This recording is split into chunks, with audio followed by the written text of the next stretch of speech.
Il avait le même âge que moi, on défendait les mêmes idées, même si sans fausse modestie, il le faisait avec beaucoup plus de talent et beaucoup plus de public que moi. Et ils l'ont tué. C'était pendant que beaucoup d'entre vous dormaient avec le décalage horaire, mais Charlie Kirk est mort assassiné d'une balle dans la gorge devant un très grand public pendant qu'il défendait la liberté, pendant qu'il défendait notre camp, nos idées, parce que c'est aussi les idées du camp conservateur d'Occident qu'il défendait vraiment avec brio. Je devais certainement le rencontrer cet hiver. C'est un gros coup, je vous cache pas.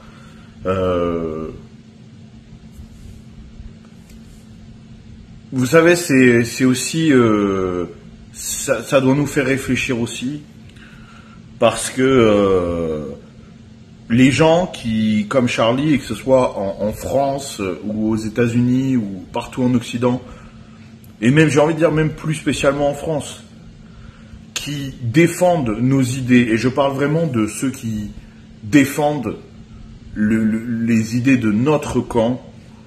Je ne vous parle pas des droitards républicains, socialistes, etc. Je vous parle de ceux qui se battent vraiment pour nos idées, avec leur visage, avec leur nom.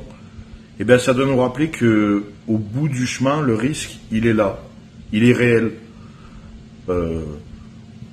J'espère que vous y penserez quand vous verrez des gens traiter ces influenceurs de boutiquiers, se moquer d'eux, etc. Maintenant, j'espère que vous penserez à ce risque réel, hein, qu'on a tous, et là je vous le dis en connaissance de cause, qu'on a tous pris. J'ai encore eu une discussion il n'y a pas longtemps avec une influenceuse que vous connaissez bien, qui me disait qu'elle avait reçu des lettres piégées chez elle. Moi, j'ai eu mon adresse sur Internet, j'ai eu des photos de ma maison, quand ils sont venus prendre des photos de ma maison. J'ai eu des coups de fil de la DGSI pour me dire que j'étais sur des listes, etc. Et c'est le cas pour beaucoup d'entre nous, et je pense à ceux qui sont restés en France, à Julien Rochdy, à Laurent Bertone, etc., qui prennent encore ce risque aujourd'hui, pendant que certains se pavanent en anonyme sur Internet, pendant que certains font des réactions, voilà, plutôt que de proposer.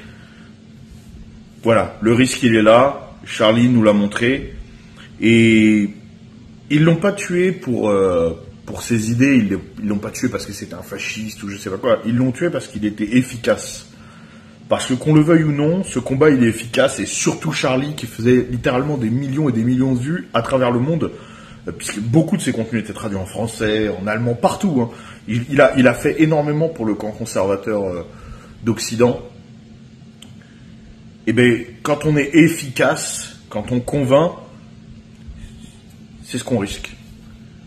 Donc, on aura une prière pour lui, vraiment, pour sa famille, parce qu'il laisse une femme et 2 enfants. Et j'espère que si ça a au moins une utilité, c'est de faire réfléchir à ça, à ceux qui, pour nos idées, prennent des risques.